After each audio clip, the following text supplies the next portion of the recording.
Essa noite nós vamos começar o capítulo 9 da carta aos Hebreus. Hebreus, capítulo de número 9. Nono capítulo, cujo título, repita comigo, Novo Sacrifício. Esse capítulo vai trabalhar a ideia de que na antiga aliança ocorreram vários sacrifícios, uma pluralidade de sacrifícios, muitos sacrifícios. Na nova aliança, que é na qual nós estamos agora em Cristo Jesus, apenas um novo sacrifício foi suficiente. O sacrifício de Cristo Jesus por nós. Aleluia. Dentro desse capítulo de número 9, nós vamos destacar hoje apenas os versículos centrais. Depois, quarta-feira, nós vamos entrar no capítulo todo, mas hoje somente os versículos centrais desse capítulo, que são os versículos 11 e 12. Hebreus 9, versículos 11 e 12. Glória a Deus. Onde está escrito: quando, porém, veio Cristo como sumo sacerdote dos bens já realizados, mediante o maior e mais perfeito tabernáculo, não feito por mãos, quer dizer, não desta criação, não por meio de sangue de bodes e de bezerros, mas pelo seu próprio sangue, entrou no Santo dos Santos, uma vez por todas, tendo obtido eterna redenção. Podem ler vocês?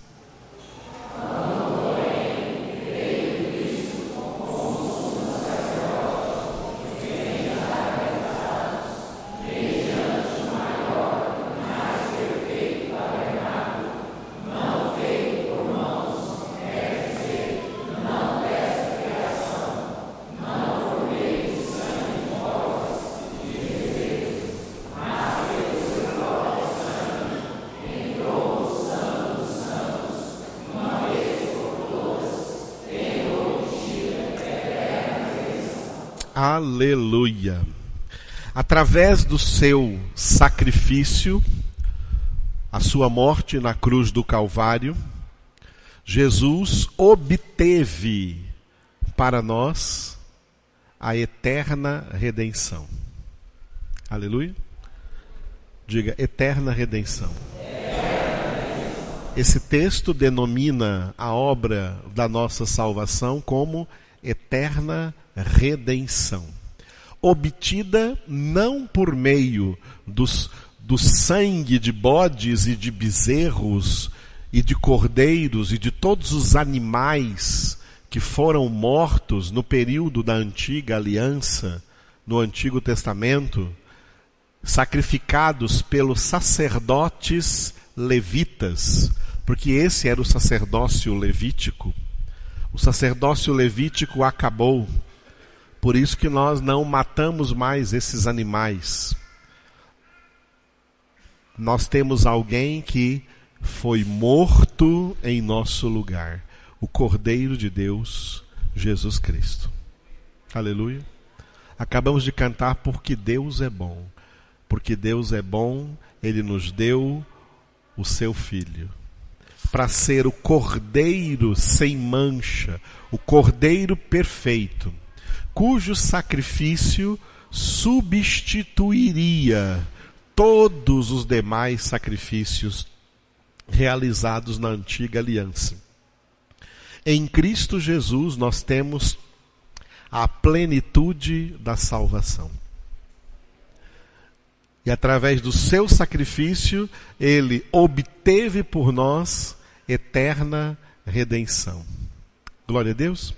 Esse capítulo 9 vai mostrar para nós detalhadamente Eu vou mostrar aqui também no slide detalhadamente como era o antigo tabernáculo, em que os sacerdotes entravam naquele tabernáculo para realizar em 3 áreas do tabernáculo os seus sacrifícios antigos.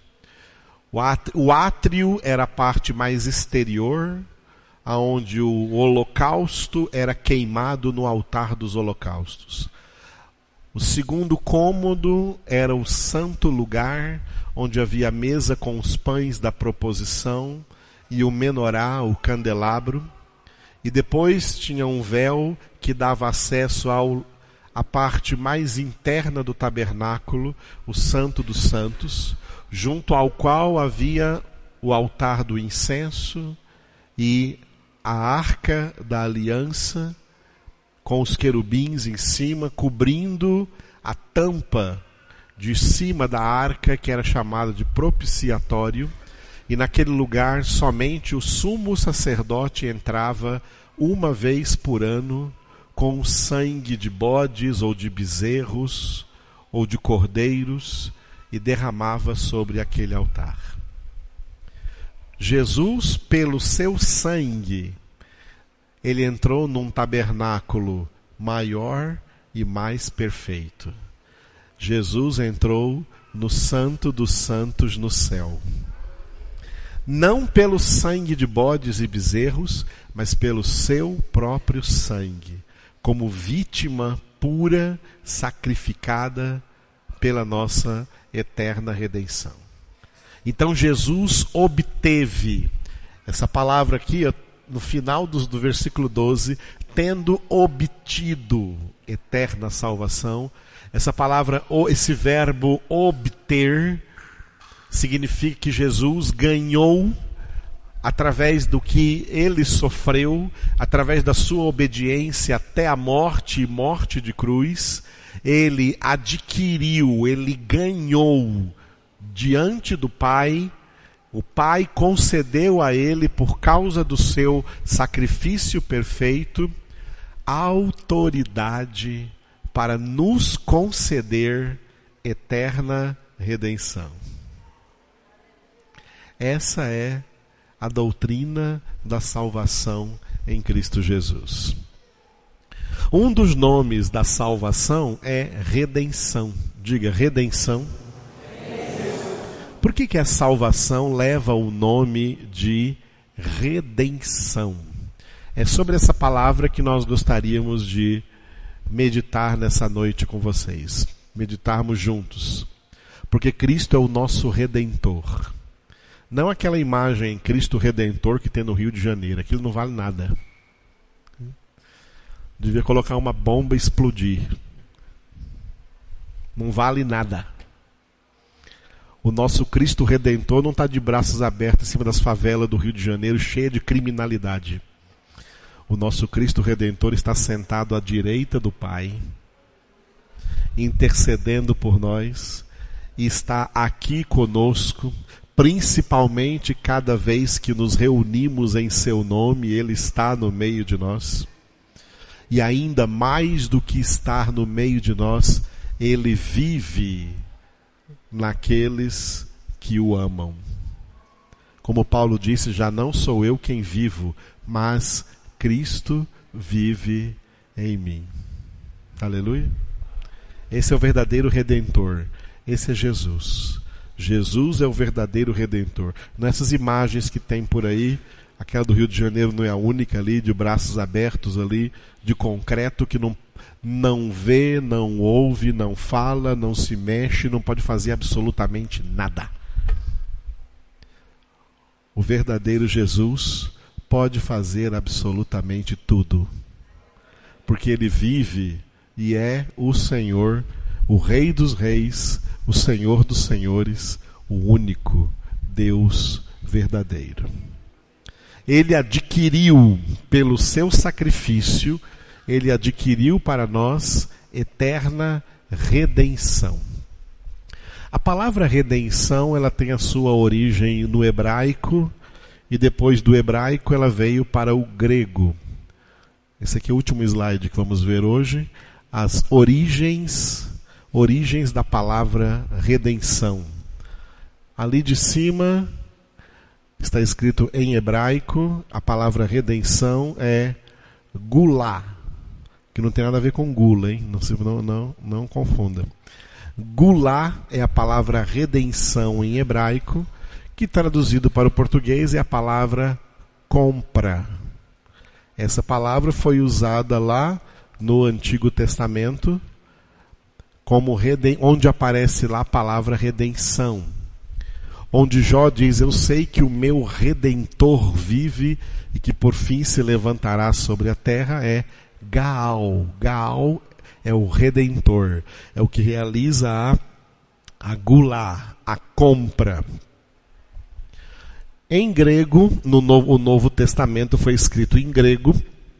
No Novo Testamento essa palavra aparece como apolítrosis. E é a mesma coisa de compra, porque é a mesma coisa de aquisição. Ou seja, adquirir alguma coisa, obter alguma coisa. Os versículos que lemos dizem que Jesus obteve para nós eterna redenção, eterna gulá, eterna apolítrosis. Essas duas palavras aí, do Antigo Testamento e do Novo Testamento, como foram escritos originalmente. Em português, compra ou aquisição. Acerca de compra, nós podemos ler em 1 Coríntios, capítulo 6, vamos abrir. Primeira carta de Paulo aos Coríntios, capítulo 6.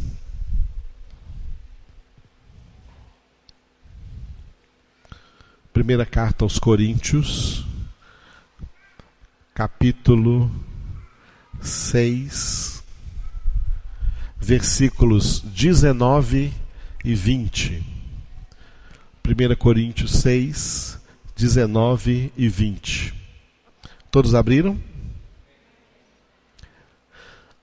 Acaso não sabeis que o vosso corpo é santuário do Espírito Santo, que está em vós, o qual tendes da parte de Deus, e que não sois de vós mesmos?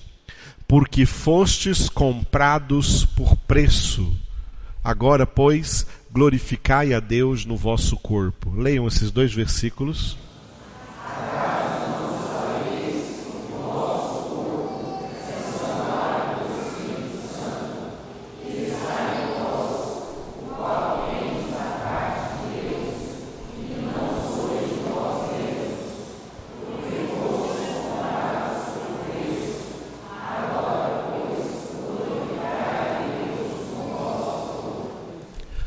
No início do versículo 20, repita apenas a frase: fostes comprados por preço. Aleluia. A redenção, a obra da salvação, custou um altíssimo preço,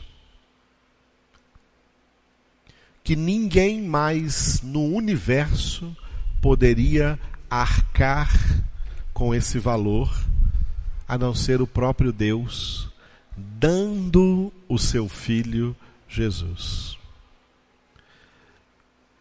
E Jesus, sendo obediente ao Pai nessa obra de salvação, dando plenamente a sua vida, em obediência até a morte e morte de cruz. A salvação, para nós, é graça. Mas apesar de ser graça, ela foi obtida, ela foi adquirida a um custo imensurável, a um custo muito alto.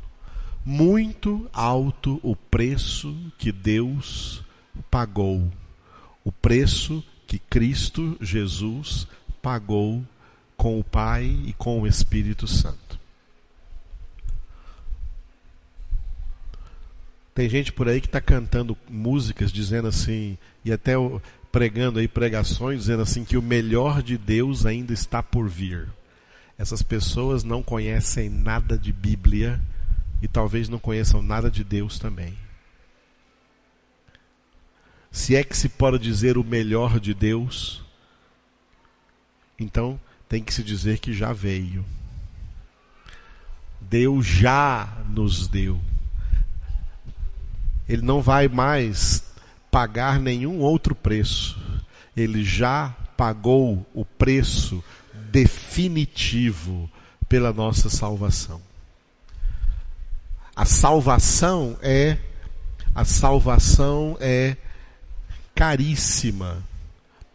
Caríssima. Somente Deus poderia pagar esse preço por nós. Abra no Salmo 49. Salmo 49.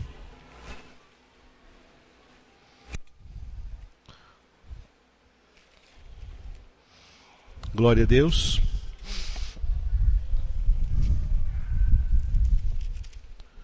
Salmo 49, versículos 7 e 8.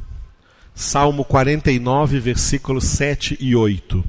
Ao irmão, verdadeiramente, ninguém o pode remir, nem pagar por ele a Deus o seu resgate, pois a redenção da alma deles é caríssima, e cessará a tentativa para sempre. Leiam os 2 versículos.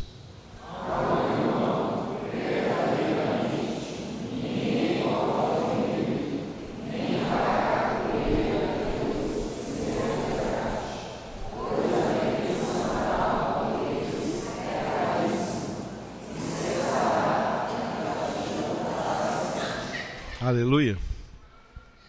Eu já vi muito por aí pessoas falando assim: eu estou pagando um alto preço pela salvação de fulano.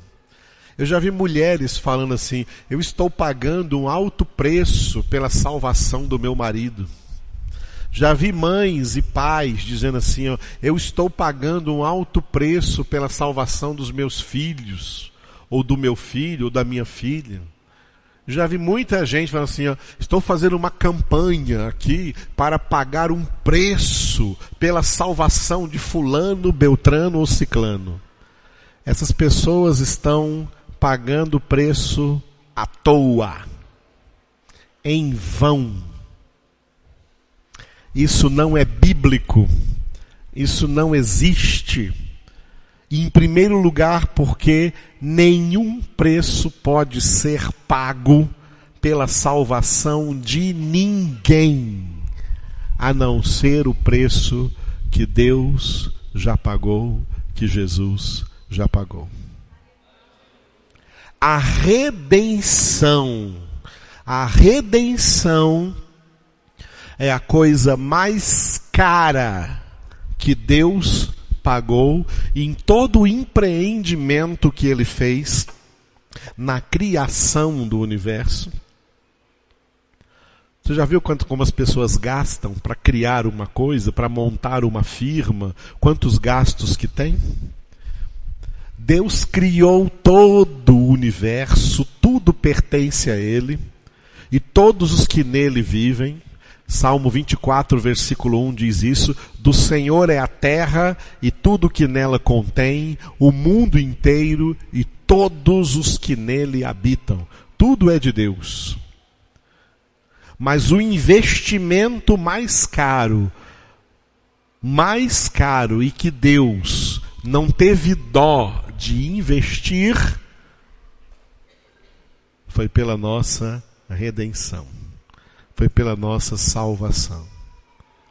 Para nos adquirir para si mesmos, para nos comprar, a fim de que sejamos propriedade exclusiva do Senhor por toda a eternidade, ele pagou um alto preço.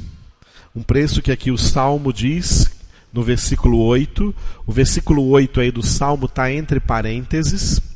Ele não está entre parênteses porque ele falte no texto original, não. Esse versículo está lá no texto original. Inclusive no texto original em hebraico ele não está com parênteses. Tá? Esse parênteses foi colocado aí pelos tradutores para dar uma ênfase no altíssimo preço da redenção da alma de quem quer que seja, de qualquer pessoa. Tá? Eu já vi da mesma maneira pessoas assim, quando alguém se converte, fica todo se vangloriando, dizendo, fulano se converteu porque eu paguei um preço. Misericórdia, pobre coitado. Ninguém paga nem por si mesmo, muito menos por outros. Tá? A redenção é um preço pago exclusivamente pelo Senhor. Por isso, ao irmão, verdadeiramente, ninguém pode remir. Outra palavra aqui, remir. Redenção é a mesma coisa que remissão. Redenção ou remissão. Nós lemos essas duas palavras juntas em Colossenses capítulo 3, vamos abrir, voltando para o Novo Testamento, Colossenses capítulo 1, Colossenses capítulo 1, versículos 13 e 14. Colossenses 1, 13 e 14. Glória a Deus. Ele nos libertou do império das trevas e nos transportou para o reino do Filho do seu amor, no qual temos a redenção, a remissão dos pecados. Vocês, os dois versículos.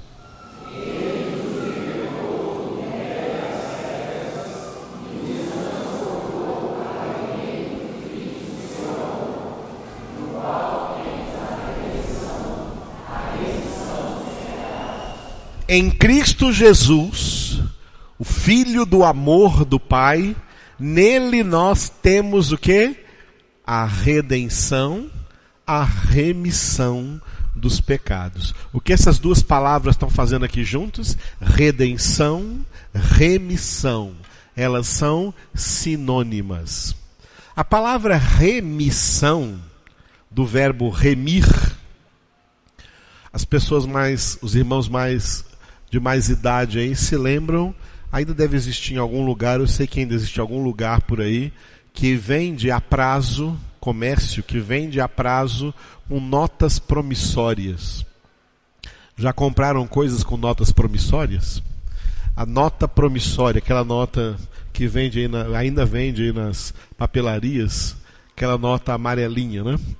Aquilo é uma nota promissória. Assim, antigamente se comprava a prazo só dessa maneira. Se comprava a crédito nessa maneira. Hoje tem cartão de crédito. Então você comprava alguma coisa na venda e anotava o valor na nota promissória que você ficava devendo. Quando você pagava aquela nota, você estava remindo aquela nota. Quando você acabou de pagar todo aquele valor, aquela nota está remida. Então, aquele que era o seu credor devolve para você a nota promissória e você pode consumi-la, pode rasgá-la, pode rasgar aquele documento, porque você não está mais devendo nada, aquela nota foi remida. Aleluia. O que nós devíamos para Deus, por causa do nosso pecado, era uma nota promissória impagável. Era um documento que estava sempre nos acusando, um documento contra a nossa vida, sempre nos acusando, porque nós estávamos em dívida.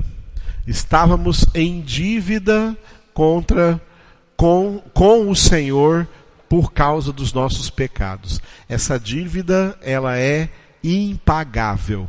Ninguém pode pagar o resgate de sua própria vida, o perdão dos seus pecados diante de Deus. Não podemos fazer nenhum sacrifício que seja suficiente para cobrir os nossos pecados. Esse documento ele foi completamente abolido ao ser encravado na cruz de Cristo, ao ser pregado na cruz. Vamos abrir aí na carta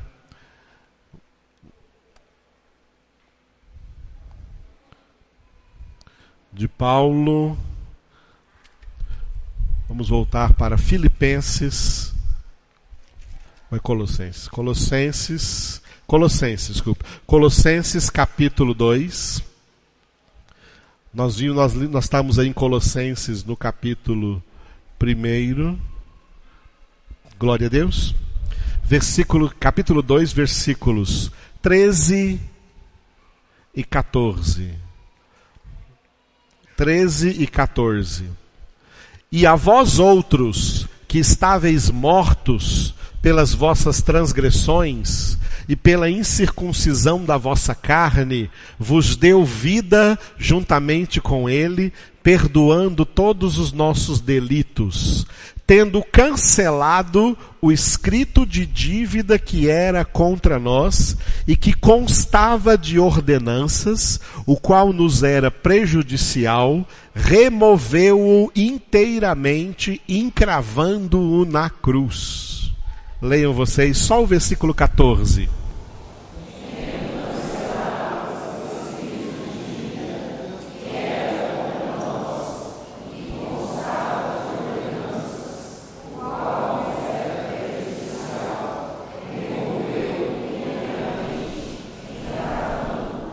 Aleluia.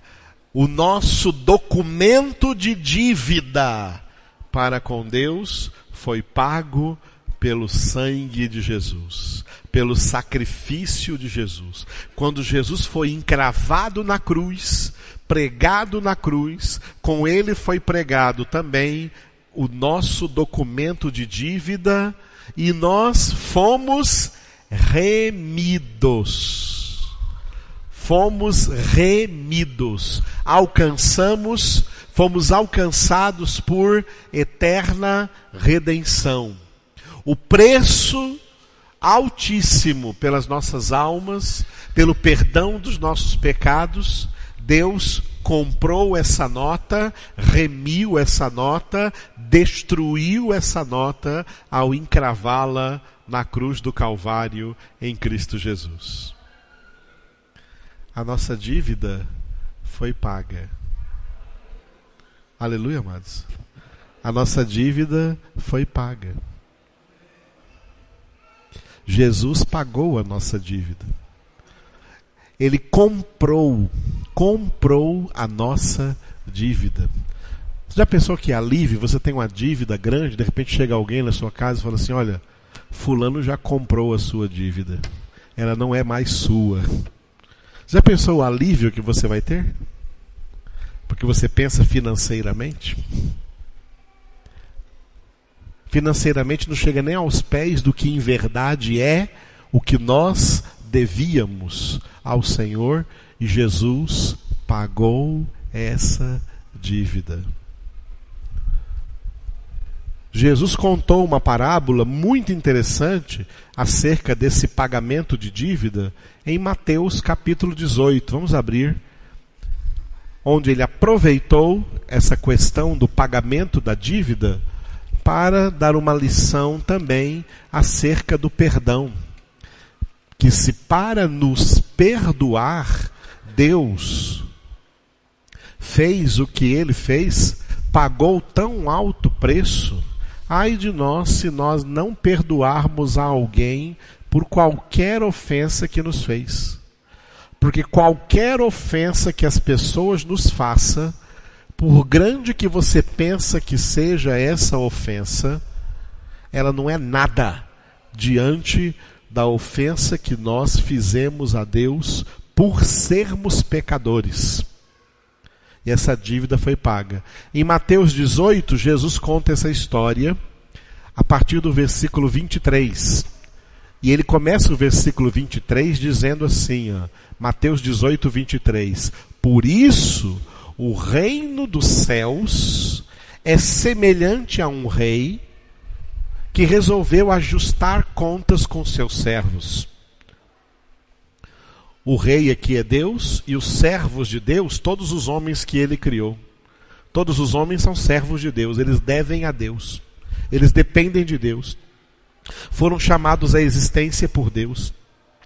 Deus é quem a todos deu a vida, a respiração e tudo mais. Todo mundo deve a Deus. Todo mundo deve a Deus. E lá em Hebreus, nós já lemos em Hebreus capítulo 4, versículo 13, que todos haverão de prestar contas diante de Deus. E passando a fazê-lo, versículo 24, trouxeram-lhe um que lhe devia 10.000 talentos. 10.000 talentos é uma dívida muito alta, que é comparável ao nosso pecado, à nossa dívida impagável diante de Deus.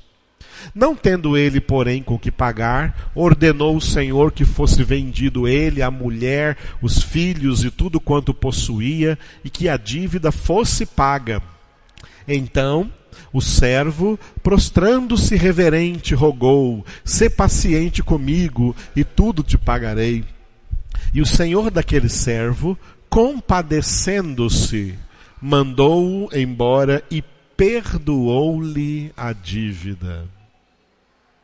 Saindo, porém, aquele servo, encontrou um dos seus conservos, um dos seus colegas de trabalho, que lhe devia 100 denários, que é uma dívida irrisória comparada a 10.000 talentos.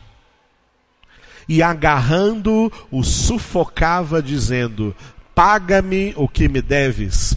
Então o seu conservo, caindo-lhe aos pés, lhe implorava: sê paciente comigo e te pagarei. A mesma coisa que ele havia feito com o Senhor. Ele, entretanto, não quis. Antes, indo-se, o lançou na prisão, até que saldasse a dívida. Vendo seus companheiros o que se havia passado, entristeceram-se muito e foram relatar ao seu senhor tudo o que acontecera. Então o seu senhor, chamando-lhe, disse: servo malvado, perdoei-te aquela dívida toda, porque me suplicaste. Não devias tu, igualmente, compadecer-te do teu conservo, como também eu me compadeci de ti? E indignando-se o seu senhor, o entregou aos verdugos, até que lhe pagasse toda a dívida. E aí Jesus termina dizendo: assim também meu Pai Celeste vos fará, se do íntimo não perdoardes cada um o seu irmão. Aleluia, amados. Deus perdoou você?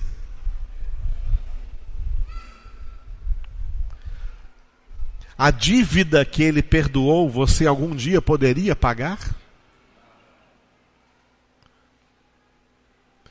O que Deus nos perdoou, a dívida que Ele nos perdoou, era impagável.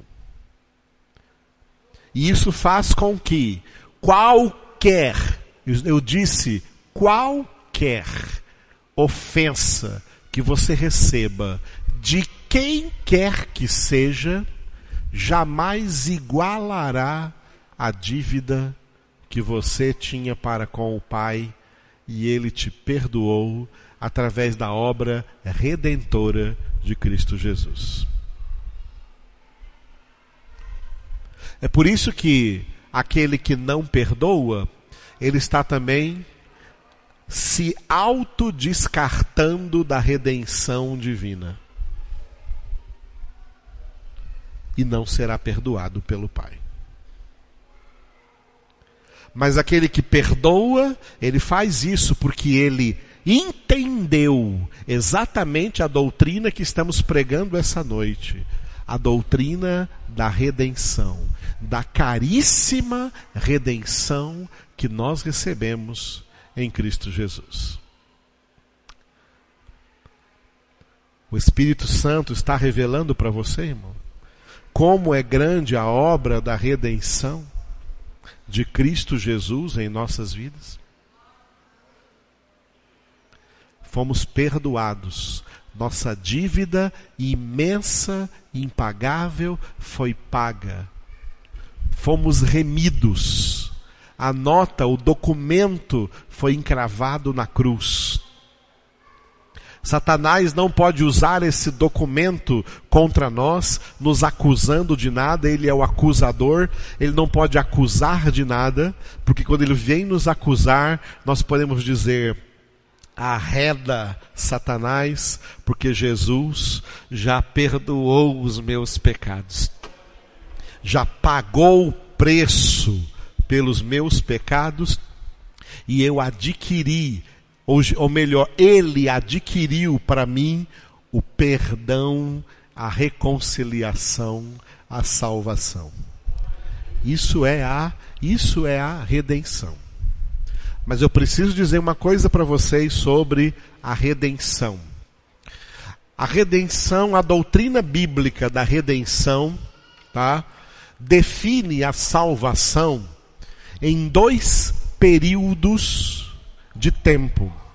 Um período onde ela já se realizou, ela já é presente, mas ainda não está plenamente consumada na nossa vida. Já e ainda não. Já e ainda não. É um paradoxo. Já aconteceu. O preço pela nossa salvação já foi pago. Pela nossa redenção já foi pago. Mas é um tipo de compra que funciona assim.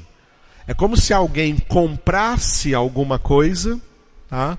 Alguém comprasse alguma coisa, não funciona assim hoje, mas é como se alguém comprasse alguma coisa, depositasse o valor dessa mercadoria para aquela loja e falasse lá para o dono da loja, para o gerente da loja: guarda a minha mercadoria aí, que eu venho buscá-la depois.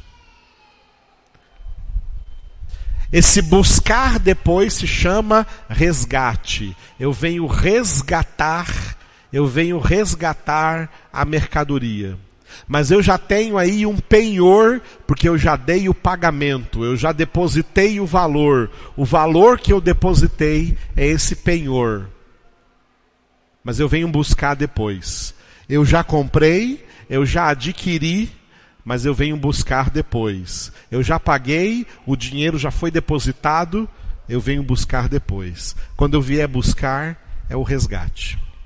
Olha o que Paulo fala sobre isso na carta aos Efésios. Abra primeiro em Efésios, capítulo 1. Primeiro capítulo de Efésios. Carta aos Efésios, capítulo 1. Glória a Deus. Versículos 13 e 14. Efésios 1, 13 e 14. Em quem também vós, depois que ouvistes a palavra da verdade, o evangelho da vossa salvação, tendo nele também crido, fostes selados com o Santo Espírito da promessa, o qual é o penhor da nossa herança, até ao resgate da sua propriedade, em louvor da sua glória. Leiam os 2 versículos.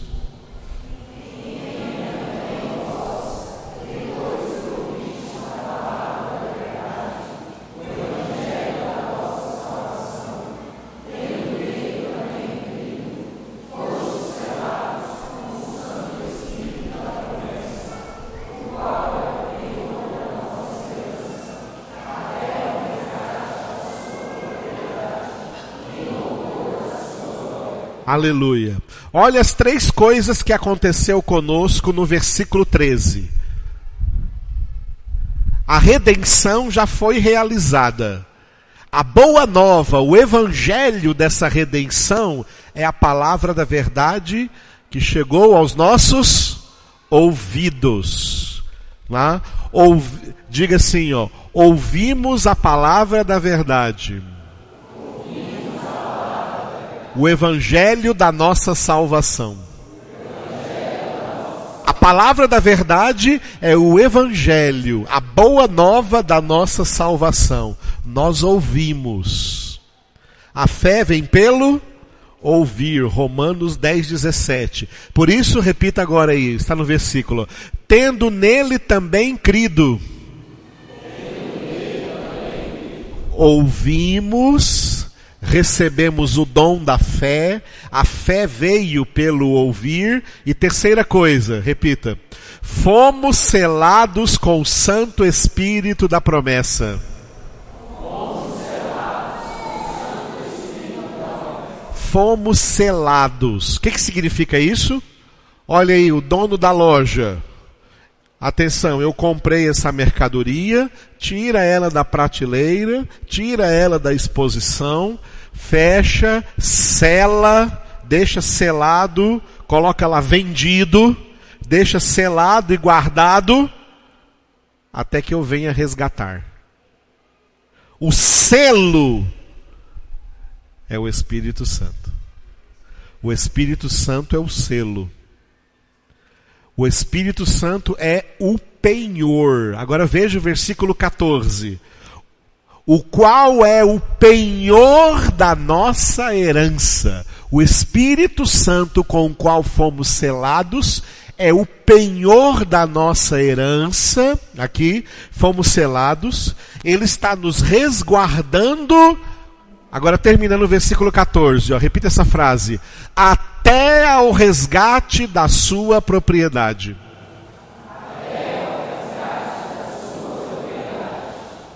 Fomos comprados, o preço foi pago, fomos redimidos, fomos remidos, mas Jesus ainda não veio nos buscar.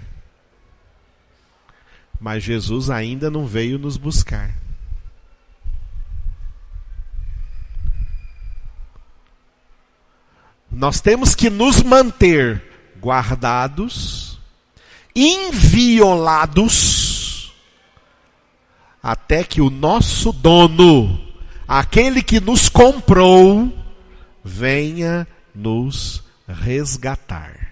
O resgate da sua propriedade.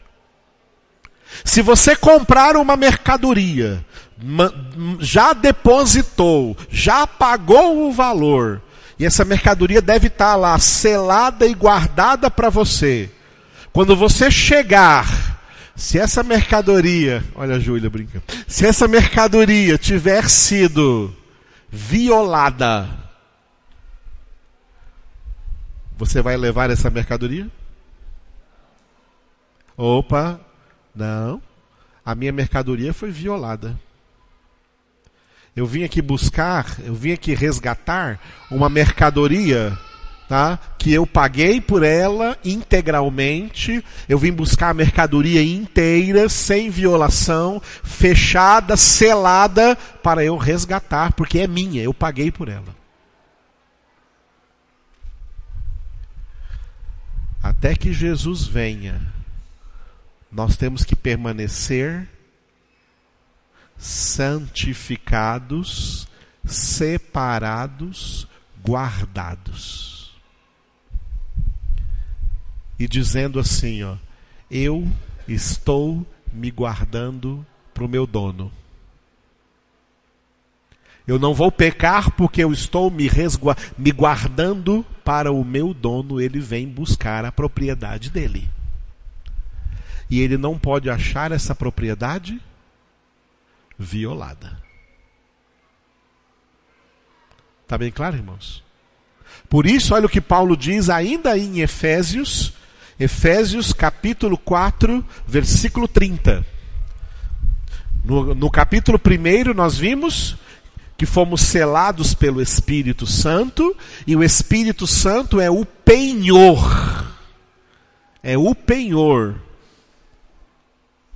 através do qual até o resgate da propriedade para o louvor da sua glória. Efésios 4:30, Paulo diz: e não entristeçais o Espírito de Deus, no qual fostes selados para o dia da redenção. Leiam vocês.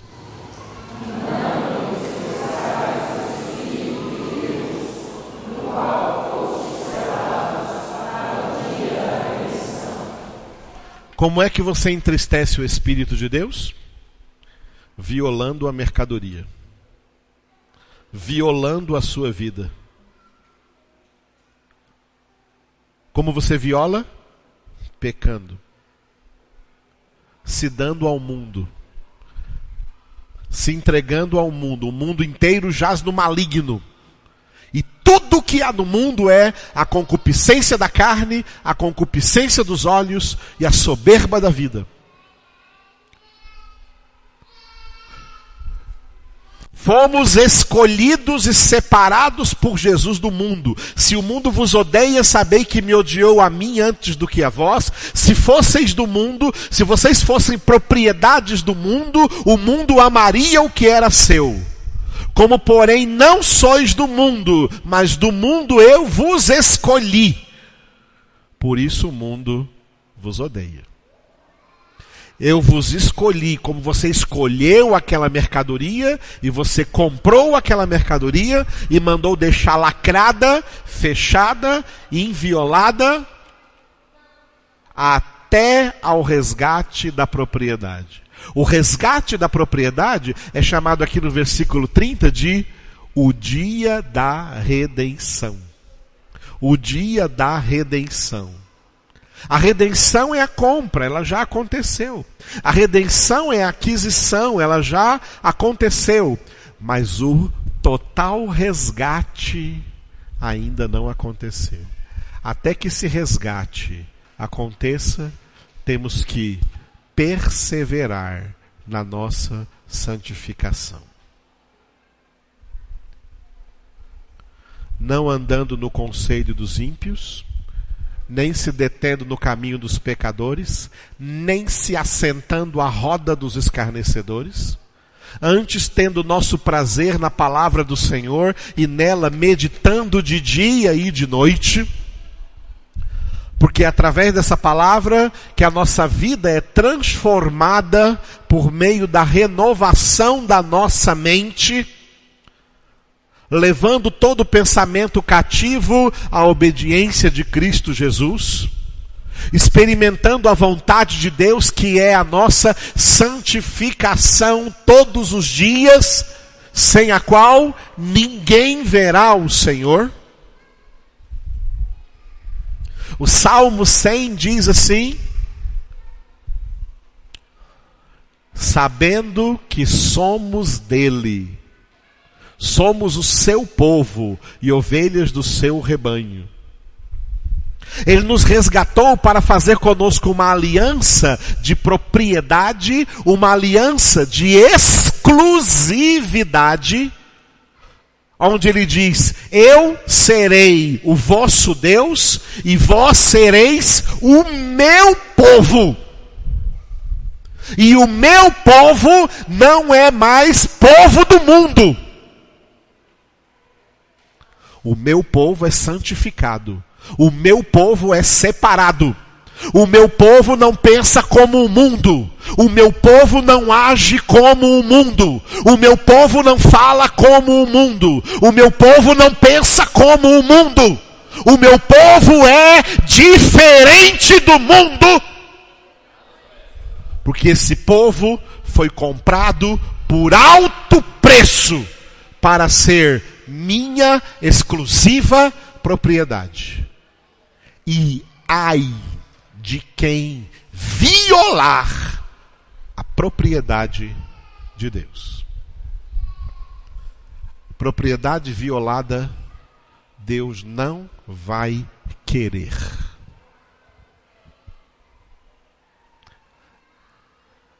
A propriedade inviolada permanece do jeito que foi comprada. Isso tem dono. Isso tem dono. Ninguém toca. O cristão diz no mundo: Satanás, você não me toca, porque eu tenho dono. Mundo, você não me toca, porque eu tenho dono. Seduções do mundo não vão me seduzir, porque eu tenho dono.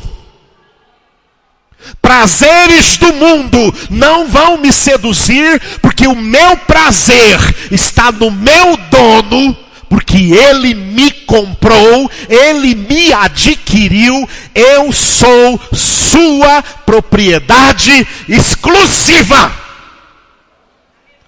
E assim permanecerei até o dia em que ele vier resgatar a sua propriedade.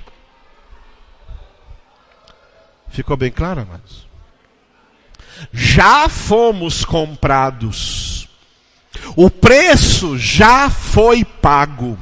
Já somos a sua propriedade. Mas ainda não fomos resgatados. Isso vai acontecer quando ele vier nos buscar. Até lá, temos que nos manter invioláveis. Por isso Paulo falou, olha, longe de mim esteja.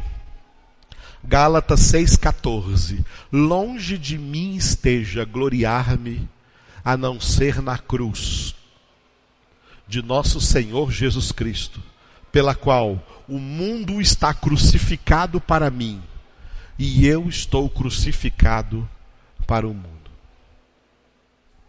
Eu vivo no mundo, mas eu não sou do mundo. E não amo o mundo. Porque aquele que ama o mundo, o amor do Pai não está nele. Eu vivo no mundo,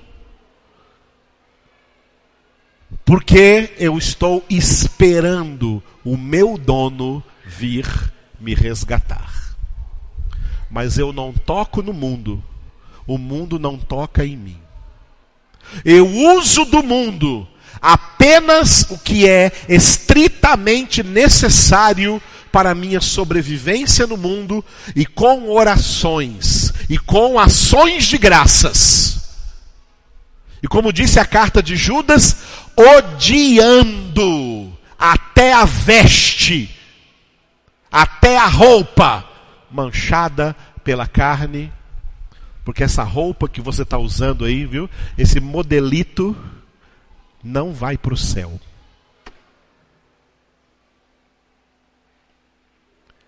Porque a figura desse mundo passa, por isso quem usa do mundo, use como se dele não usasse, quem compra como se não possuísse, sabendo que estamos aqui em um estágio de vida provisório, aguardando que o nosso dono venha nos resgatar definitivamente para a glória. Para muitos, essa perseverança de se guardar inviolado, de se guardar em santificação, para a maioria de nós, é até a morte. Como Cristo, sendo obedientes até a morte. Se perseverarmos até o fim, aquele que perseverar até o fim aí pode ser o fim da sua vida terrena. Aí o pacote vai ser guardado no paraíso. Lá no paraíso não tem perigo dele ser violado. Os irmãos que já estão no paraíso não tem mais perigo deles serem violados. Aleluia. Temos dois irmãos aqui especiais, irmão Osvaldo, o irmão Edival. Já estão no paraíso e não serão mais violados. Quando Jesus vier, eles serão os primeiros a ser resgatados. Os que morreram em Cristo ressuscitarão primeiro. E depois nós, os que estivermos vivos, seremos arrebatados. E assim estaremos para sempre com o Senhor, a partir do dia da redenção, a partir do dia do resgate da sua propriedade. Até lá, temos que nos manter invioláveis. Permanecer em santificação e honra. Permanecer, como Paulo disse em Efésios capítulo 4, versículo 1, andando de modo digno da vocação a que fomos chamados. A vocação de sermos santos, como nosso Deus é santo. Entendeu o que é redenção, amados? Nós já fomos comprados. Agora temos que estar guardados até sermos resgatados. Até o nosso dono vir buscar o que ele, com alto preço, adquiriu e comprou.